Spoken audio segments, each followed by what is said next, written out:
All right, welcome out once again to the Pirates Cove Podcast. This is episode 16. Got my sidekick, the Z-Man, Johnny Zavala. Johnny, how you doing this evening? Doing good. All right, man. And of course, Tony, I think, is going to join us here in a bit. He's cooking some steaks or something out of his house. I dropped by there earlier, man. It smelled pretty good, but I said, brother, I got to get going, man. We got a podcast we got to do. So hopefully he'll be jumping in later on here with us. And of course, like I said, it's episode 16. You know, we're being consistent here on the Pirates Cove every Wednesday. And once again, we got a guest for you guys this Wednesday. Pirate Cove, we welcome back Rockport-Fulton head baseball coach, Arturo Elizondo. Coach, how you doing? I'm good.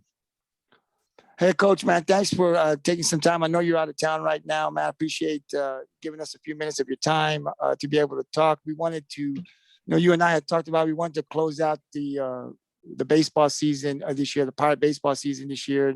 Just kind of wanted to put some closure to it. I know, we had we made the playoffs. So to me, it was a successful season. You had a bunch of young players this year. We made it to the first round. Obviously, we couldn't make it to the second, but the future looks really bright. So we kind of wanted to just kind of touch bases on the 2021 season and kind of, talk about the off season or what we do as far as getting our boys ready for next year. Kind of talk about some players. And I know we have a lot of guys returning back, what we got looking forward to in season 2022. And then, of course, talking about some of our JV team. I'm not sure how well we did with the record. And kind of talking about some of our middle class junior high guys that will be coming up next year. What kind of talent, do we got coming up? And also, I kind of wanted to touch a little bit. I know you had a baseball camp, man, just about a week or two ago. And I heard that it went pretty good. So I kind of want to touch on that and see if there's any camps coming up in the future. So, Coach, we'll get it going, and I'm going to pass it over to my sidekick, the Z-Man, Johnny Zavala, see if he's got a question or two for you. I'm just going to go out as I go. Coach, how did it feel to lose that playoff game going out? It was tough. We went to Victoria on that Friday, and that was a tough one. The first one was always the tougher one. You always come in with anticipation and little nerves. And we just couldn't get two hits in a row. It felt like we would get a hit, and then we wouldn't get two hits in a row. And then the next inning would come, and we'd get an out, maybe two outs, and then get a hit. And then we couldn't get nothing going. And we ended up losing that game 4-1. Luke Muirhead pitched that one for 4 innings. And then Ian McPherson came in and closed it out with 2. It stayed 4-0. We scored 1, made it 4-1. And that's how it ended. And then Saturday, I felt like we had a really good chance. Had Carson on the mound. He had been pitching well all season. And they just jumped on him. They could hit the ball. They actually tied Sweeney for first. So they were really co-champs. So even though they were the second seed, they were a really good team. They had a pretty good number of seniors on that team, and they jumped on us real fast. We just couldn't get nothing going on that game. They were up 13-1. And then the next thing you know, we get a little rally. They take their pitcher out. We get a rally, and we scored 13-2. They end up scoring 7 in the bottom of the 7th. Or no, actually the top of the 7th, we scored 7, and we ended up losing 13-9. So it was tough. I mean, it was good experience for the guys. I thought that we prepared really well for the first game. And then the second game, we really weren't that prepared. I felt like the heat got us a little bit. And, they jumped on us. And when it's a baseball and you're playing catch up, it's really tough to get things going. It takes away the bunts. It takes away the little things you got to do to stay inside of a game. So, yeah, it hurt a little bit, and the boys felt it. We talked about it afterwards.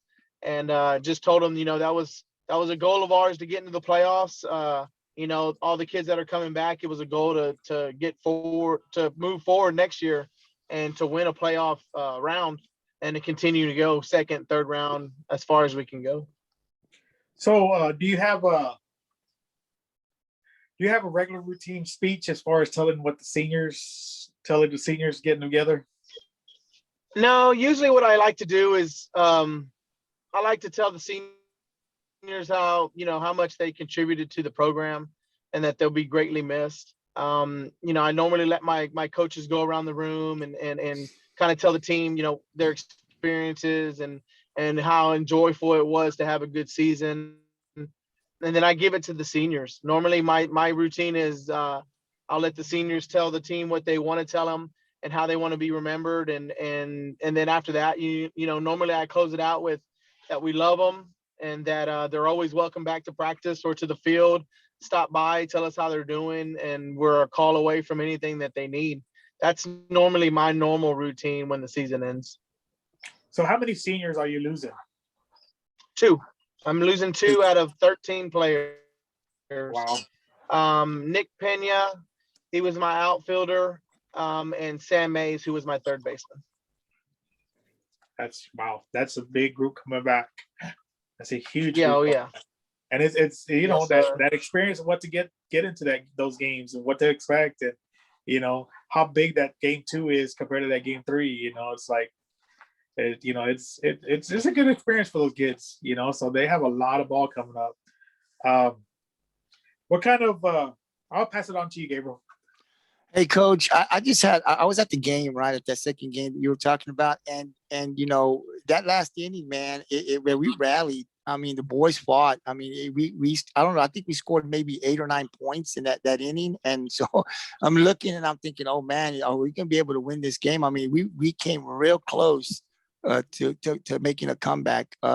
Just the fight that I saw, Coach, and the guys. I mean, it could have been easily just, you know what, we're down. It's the last inning. We're just, we're just gonna go home. And these guys fought, and it was 1 run, and here we go, and here comes run 2 and run 3, and I'm thinking, man, we're coming back. We fell a little short, man, but what a comeback! I don't know how many points we actually scored. I think I counted, if mine serves correct, about 8.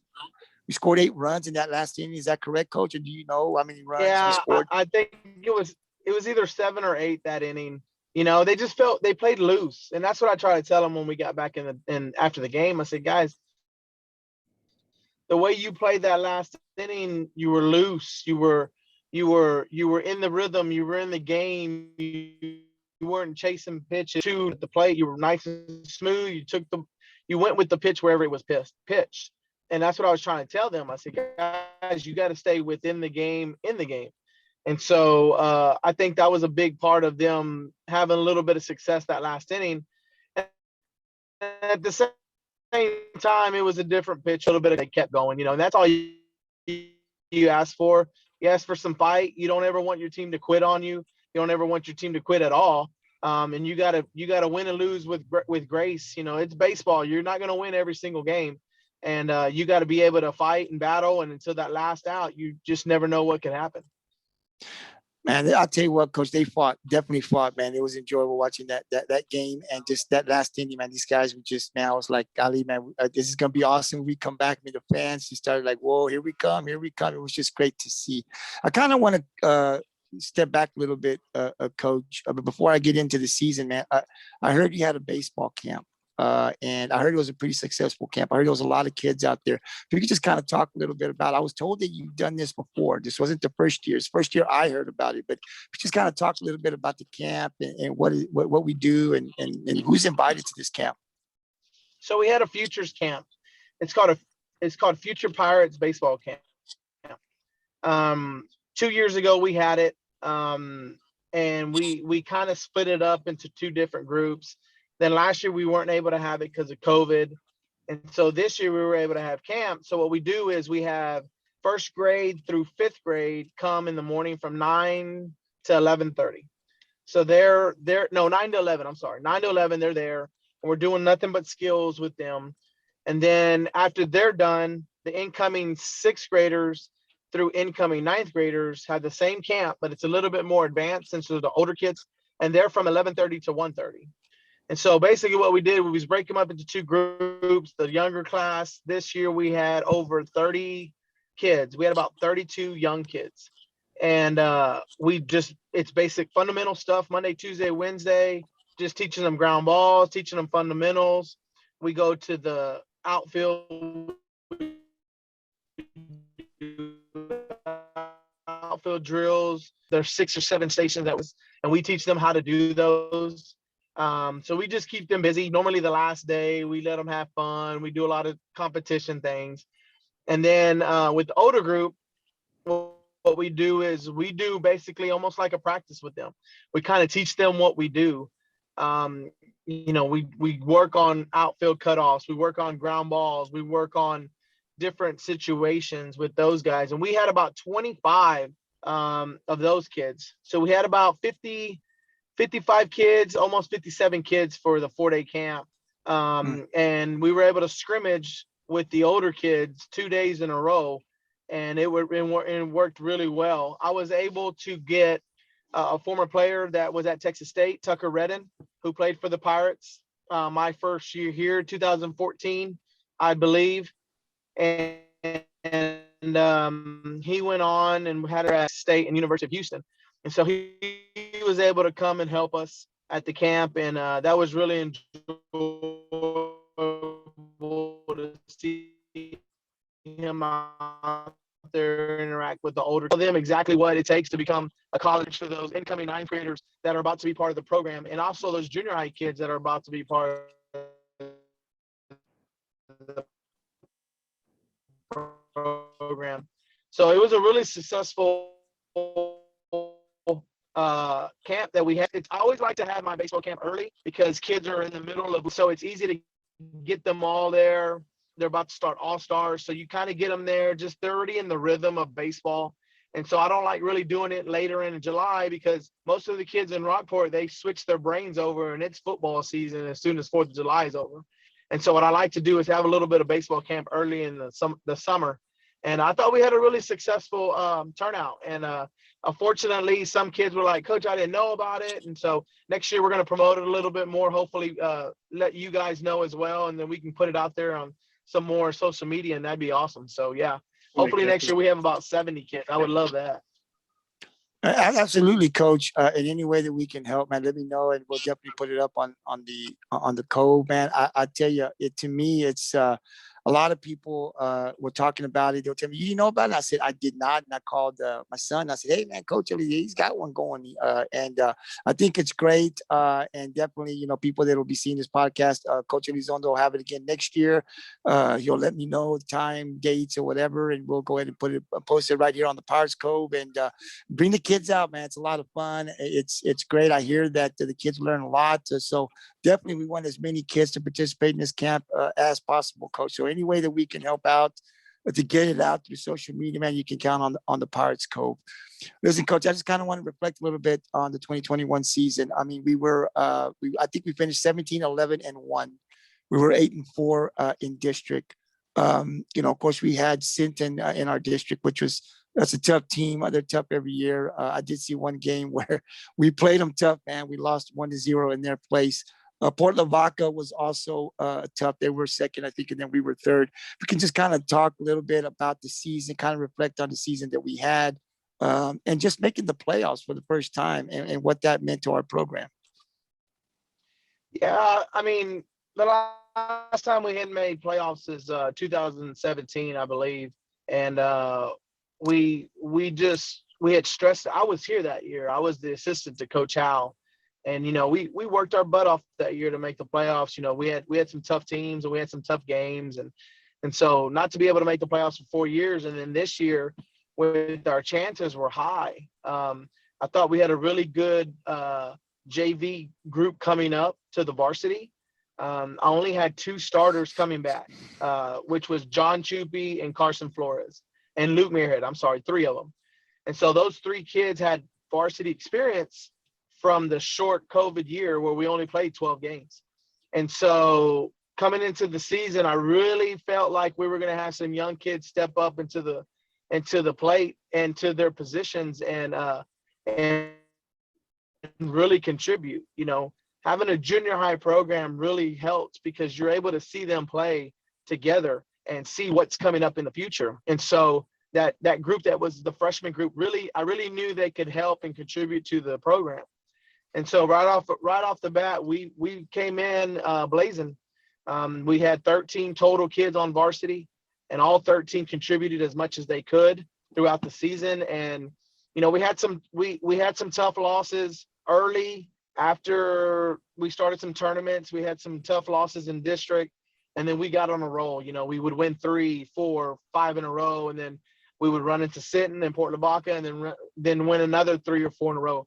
And so that put us in a great spot for playoffs. And I couldn't be more happier with the boys and how they became a team, because when you don't have that many kids coming back, it's really tough to see who's going to step up, who's going to be a leader, who's going to run the team, and who's going to listen to people on the team. Because, my voice can get old real fast.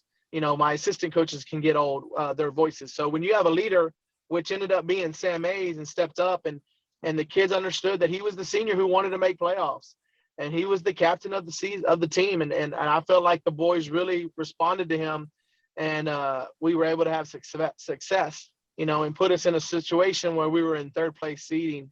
You want to be the first place seed, of course, but Sinton had a really talented team. They ended up losing in the state semifinals, and we played them tough, and we know what to expect. We know that we have to work hard to get up there and to get to that state tournament. And our boys are understanding that it's going to take a lot of hard work. So all in all, the season was really successful. Could I have thought maybe we could go farther? Yes, I really did. I really thought we could get past that Needville team, but expectations are always going to be high, and I look forward for next year for sure. Well, Coach, I'll just kind of remind the people that are going to watch this podcast, toward that end, the last game of the first go around in district, you lose to Sinton 1-0, right? So, I mean, that could have gone either way. Then you go right back into the round 2 of the district, and you play Port Lavaca, and it's a close game. So you win those 2 games, and we're talking to probably a different story. But again, the competition and the way our boys competed was awesome. And I've said this on the podcast before, people need to get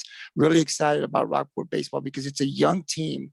That I see this team, getting better and better every year. I see them going into deep in the playoffs, and it's exciting. When you got a team that you can look forward to this, they're in the playoffs, they're building, they're coming back. It's exciting, So I was always into football and basketball. I watched a little bit of baseball and softball, but this year was a lot different for me. Johnny got me into softball, man, and I was watching college softball coaching, and I got into baseball. So it's great. And both programs, the Rockport girls and boys, seem to have a lot of talent coming back. And it's going to be good next year to see what both the softball and the baseball team are going to do. Before I turn it over to Johnny, I got one more question for you, Coach. I just kind of want you to talk about our pitching. It was successful this year. I saw Carson pitch that Sinton game. Man, to me, it looked like he was in his zone. It's the first time I had seen him pitch. He was awesome there, going up against some really strong hitters up and down that batting lineup. And he just looked like he was in his zone. We have Luke. They pitched really well. Just kind of talk a little bit about that. And is there a third pitcher in the future that you feel can come up and join Luke and Carson?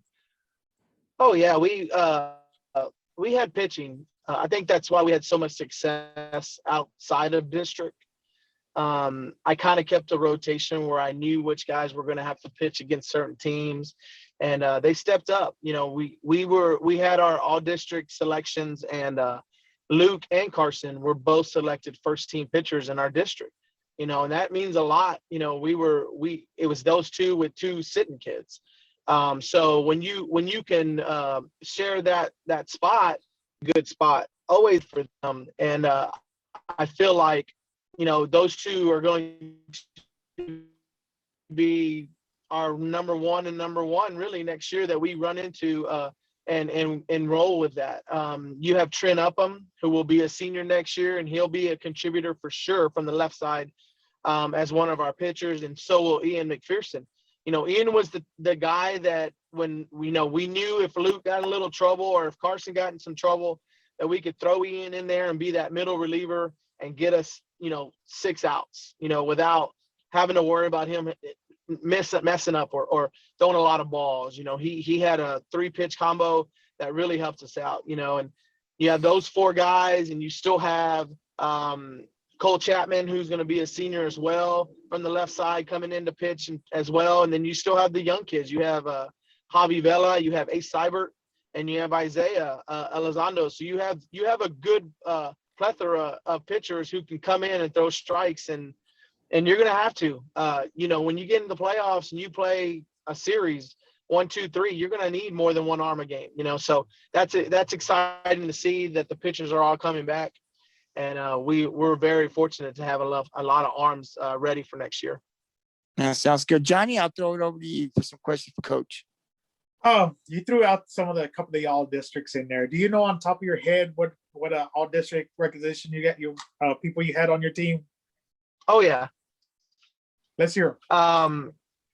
All 13 guys got recognized. That's the first time ever that I've had 13 players get recognized. We had 4 honorable mentions: Javi Vela, Nick Pena, Cole Chapman, and John Chupi. They all got honorable mention, and they were all 4 all academic for District 26 4A. Second team was Ace Seibert, Jordan Gibson, Sam Mays, and Ian McPherson. Those 4 got second team all district. Ace, and who's the other one in that group? Ace and Ian got all academic for District 26 4A. And then you had first teamers Carson Flores. You had Carson Flores. You had Luke Muirhead. Those 2 were all district. And then you had they both were all academic pitchers. And then you had Devin Phillips, first team. And you had one more. Oh, Trent Upham for designated hitter. And those 2 were both all academic. And then we got a superlative out of that. And Isaiah Elizondo was voted freshman of the year, unanimous from the district. And so he was also all academic. And so I was very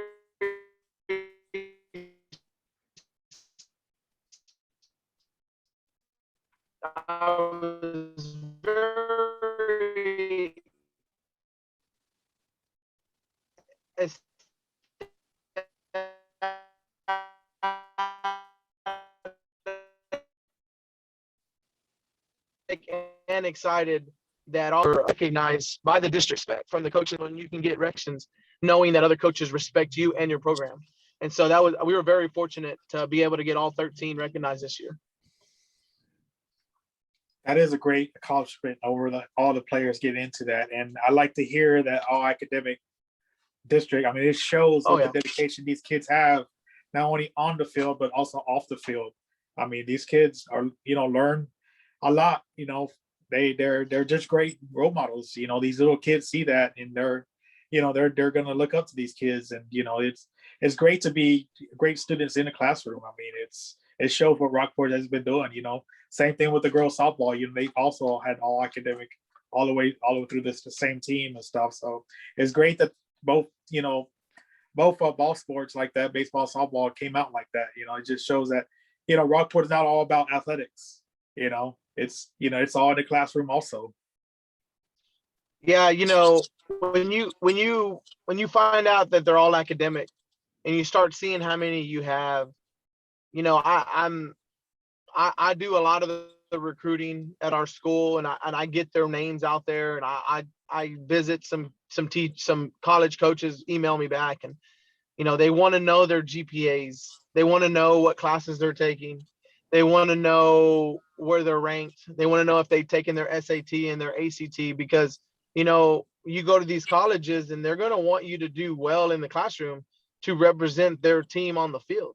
And so that has a lot to do with, if you have really good grades, if either you're going to a D1 or D2, that's going to be able to help you financially and give you the money that you want to succeed at these higher education places. And so it was really exciting to know that we had that many all academics. That's great. I know a lot of these players are football players, but I think there are some that are also there. What kind of off-season program do you have for these baseball players? Well, out of the 13, or actually the 2 graduate. So out of the 11 that are coming back, 7 of them are playing summer ball with a travel team. select ball, we call it. You have Devin Phillips, Trent Upham, and Luke Muirhead. They play for Marucci Elite, Texas, out of Corpus Christi. And they will actually, I think they're going to Houston this weekend. Last weekend they played locally, but they'll be traveling all over the state of Texas. And then you have 3 freshmen, Isaiah Elizondo, Javi Vela, and Ace Seibert.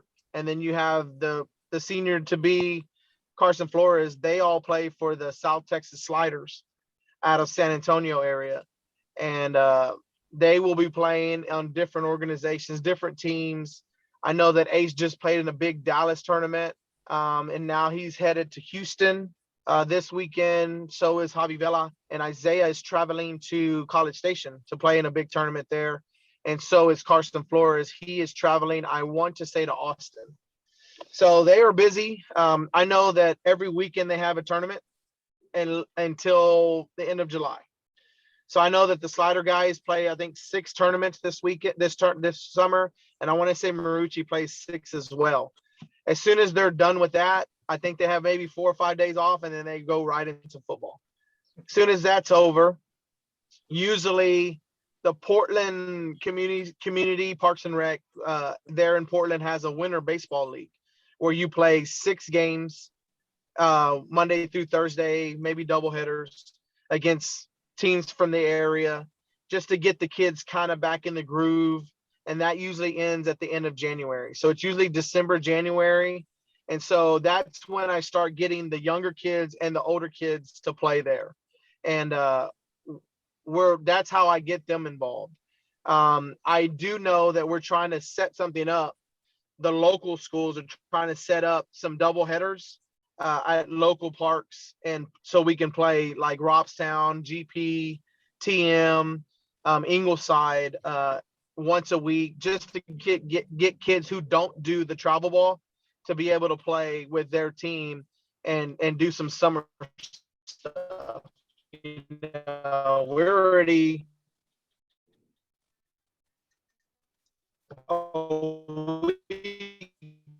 away from 4th of July, so June's gone already. You really have only 1 more month before football starts. So it becomes, it's very, you're blessed 3 more weeks after the season's over, because then you roll right into the summer organizations and you just keep playing. So, I know for example, the Sliders, the weekend that we lost, that next week we were already playing. So yeah, it's been I've not stopped playing baseball since January, really. So man, the dedication these players have, these parents and stuff like that, I got to give it up for them. It's a lot of dedication to be playing in all these travel teams and stuff like that. But it shows you the love this town has for these athletes, man. Yeah, it's been exciting to know that I talk to a lot of schools, and I feel like the successful schools down here in South Texas have a lot of kids who play travel ball, and I think that shows how important South Texas baseball is in everywhere that's down here, and I feel like if we can have, out of the 11 kids coming back as on our varsity, 7 of them are traveling this summer. And so that's dedication, like you're saying, and loving the game and trying to get themselves out there to just try to play at the next level is always a plus, because they see other schools. I know just by experience with my son's team, he's playing with kids from Bernie, he's playing with kids from Needville, he's playing with kids from San Antonio, Reagan, and he's got kids from the Valley, and those are some successful programs that I've just mentioned. And to see those kids play and to see the level that we have to get to is always something that you strive for. So yeah, it's really dedication from the parents and from the kids, so yeah, it's exciting. Gabriel? Yeah, Coach. I've got 2 more questions for you. I know you've got other things you got to do, so I really appreciate you spending some time with us here on the Cove. And Coach, I just kind of wanted to talk a little bit about the JV team. We didn't get to talk to them a lot about this year, and I had some parents tell me, "Hey, how about the JV? Just not in baseball, but in softball as well." And so this year, we are going to cover them. We're not going to interview any of them, right? But we're going to be covering their games, talk about their games on the podcast, because it's a team that's up and coming, right? So our future Pirates are going to be getting in to the varsity level in a year or two. Can you kind of talk about the JV squad, what they did this year, players that possibly we could be seeing on the varsity next year? Yeah, they ended up 7-8. Now, you take away 4 of their losses against varsity teams, they end up being 7-4. They only lost to Sinton on the JV level. They won all their other games, but they lost. They were actually in a varsity tournament, actually a JV tournament, but there were some 2A varsities on that tournament, and they lost to them. But they were 7-8. They ended up being 7-4 if you take those away. And out of the third, I brought up 5. I would bring 5 JV kids to play with us on Fridays. They would run bases. They would do whatever I asked them to do, because I want them to experience the varsity level, because they can help us. They're going to help us. So those 5 kids would come up, and they would dress out, and they would be prepared to play. And so we only had 12 kids on the JV, mostly freshmen, sophomores. And so those guys were able to play a lot. They were able to play over 16 games. So they were a group together that I feel like can help us here and hopefully next year. You have kids like Aiden Rangel, who will be a junior. You have Aiden Smith, who's a sophomore next year, and you have Kyle Novak. Kyle Novak's a kid that can come in and pitch. He'll be a junior as well. You have Aiden. I did say Aiden Smith. I have Aiden Moreno. I have 3 Aidens. I have Aiden Moreno. He'll play shortstop. He'll be a sophomore. And then you have Ryder Wittstein, who is a sophomore next year from the left side, who can pitch as well. So you have those 5 kids, plus those other kids that can come in and help us. It's always exciting to see those young kids come up. You also have the junior high program that we coach as well.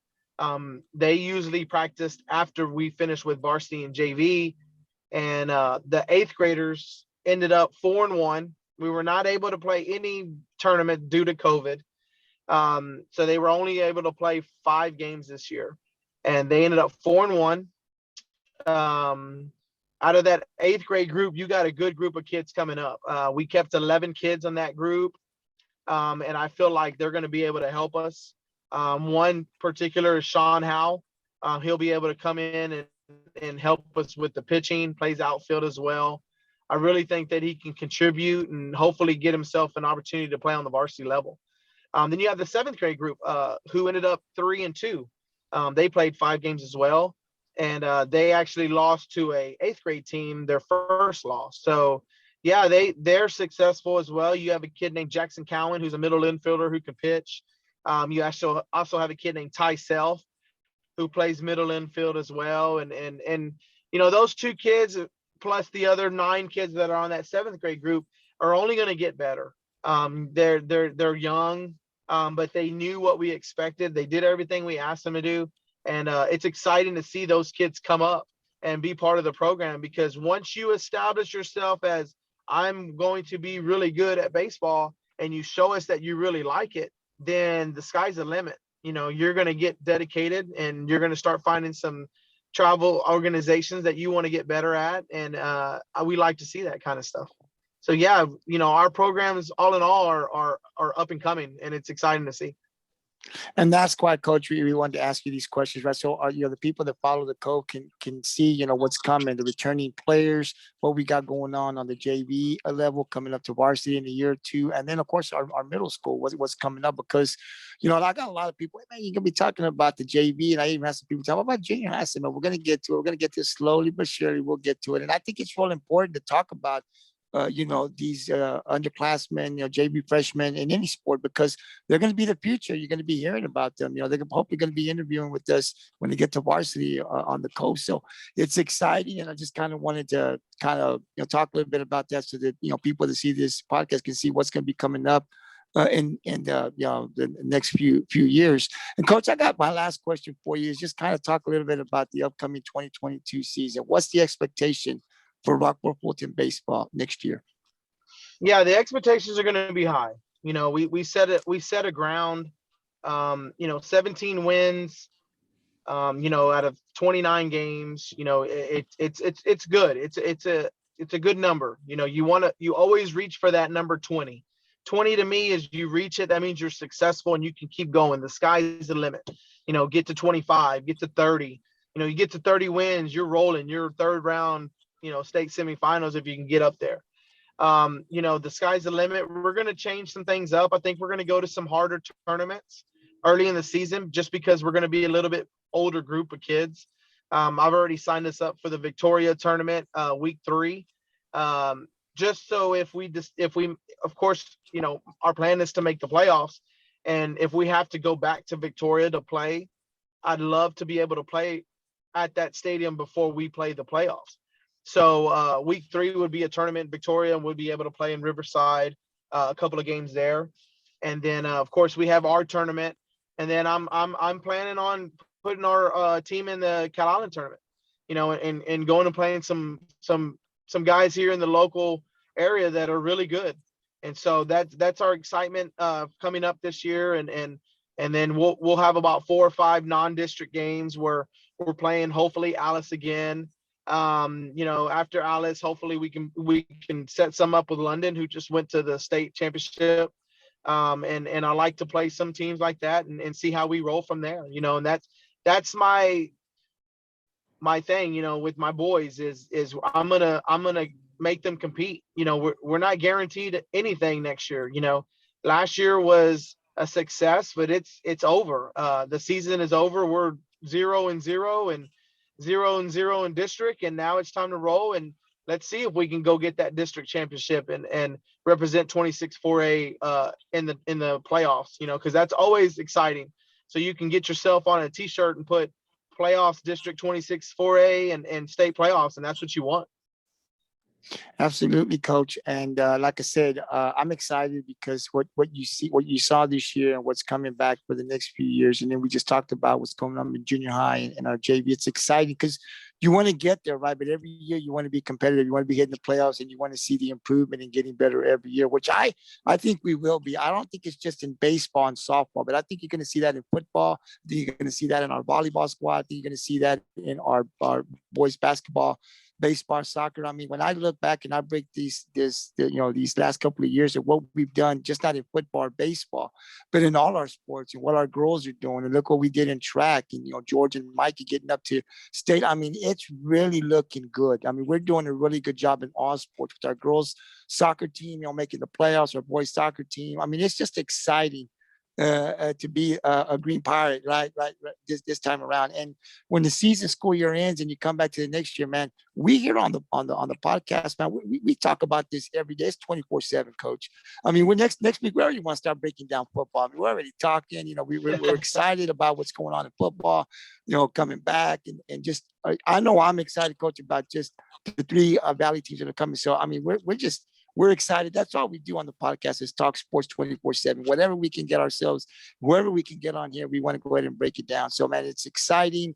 Our baseball season this past year was good. We made the playoffs, and we definitely are looking to make the playoffs next year and make a big run past the first round. Johnny, I'll turn it over to you. Do you have any further questions for Coach before we let him go? No, Coach, thanks for coming on with us and give us a closure for the baseball season. It was a great season, and we really look forward to next year. I mean, this is a strong group coming back. I'm very excited about seeing it, and I know you're the type to bring this group together and get them where they need to be. Thank you. Yeah, Coach. And like I said, what we do here on the Cove, man, we give the guest the final word before we say goodbye. So, man, I just kind of want to give you the final word. Anything you want to say before, because we'll be talking with you back when football season starts. But as far as baseball goes, anything else you want to say before we call it a night? I just want to say thank you guys for all the support and all the the notoriety that we get from you guys. You're true Rockport-Fulton Pirate fans, and I like to, whenever you want any of our kids to come out on your podcast and talk about the Pirates, I'm all for it. And I just love what you did for us and for softball and for all the sports. and I just, once football comes, I'm a football coach as well. And I love talking about our Pirates. And so, if you need anything, you need any coaches or anybody to come on this podcast, just let me know and we can make it happen. And I just want to say thank you to you guys. Thank you to the fans. Thank you to all my players. My 2 seniors that graduated, I love you. And just thank you for giving me an opportunity to be your coach. And I just want to say to the guys that are coming back and that are in the program, junior high, JV, varsity level, let's get it rolling. Once you start competing at a high level, it's contagious. And that's what I like to see. I like to see competitive players want to be successful in life and on the baseball field. And so I feel like this year was really successful and the sky's the limit. We can do whatever we put our minds to, and let's roll and let's continue to get better every day at life and what you want to do on the diamond. So I just want to say thank you. And I appreciate you guys all year for that. Well, Coach, I can tell you, I appreciate you. Second time you've been on the podcast. We love having you on the podcast to be able to talk sports with you, especially baseball. I love where the program's going. Rockport Athletics, man, we're climbing, man. We're getting better every year. You can see it. We're excited about football that's coming up. We're excited about following both football and volleyball. The Cove's going to be there. And next year, Coach, for baseball, we're going to be there for softball and baseball next year. So whatever you need from the Cove, you're going to see us in the stands. I think by the time, Coach, we're going to be commentating. We're getting the equipment. We should have it before football season starts. So by the time baseball rolls, we're going to be set. We're going to be a little bit more experienced. So we're going to get out there, man, and we're going to commentate for the people that want to hear us out there. Johnny and I and Tony, probably have another person out there. We want people to get excited about Rockport Athletics, right? And so when baseball season rolls around next year, man, every game we're at home, we want those stands packed, make some noise. It really helps, man. These athletes that come out and see that crowd and see, not just when we make the playoffs, man, but when we're there every game, it pumps these guys up. And we as a community need to back up our athletes, man. And that's what the Pirates Cove is all about. And we want to do that. So hopefully by next year, we ain't going anywhere unless we get run out of town. Other than that, we're going to be there. And hopefully next year, baseball, you're going to see these guys coming down the stands and supporting our athletes, because we definitely got a good baseball and softball program coming back next year. So, Coach, I just want to say thank you very much. I know you were busy, but took some time to talk to us here on the Cove, man. We look forward to bringing you and some other football coaches in about a month or two, probably before the season starts, kind of talk about football, seeing where we're going to be at this year. Johnny and I and Tony are excited about football coming up, so we're definitely going to be inviting you back. Hopefully we can get, head football coach, Coach Seibert on, Coach Robbins, our defensive coordinator. We definitely want to talk to them and just kind of talk football and see where our football Pirates are going to be at next year. So, Coach, once again, thank you very much. Enjoy your evening, and we'll be talking to you soon. Thank you, sir. We'll see you. All right. Peace out. Bye-bye. Peace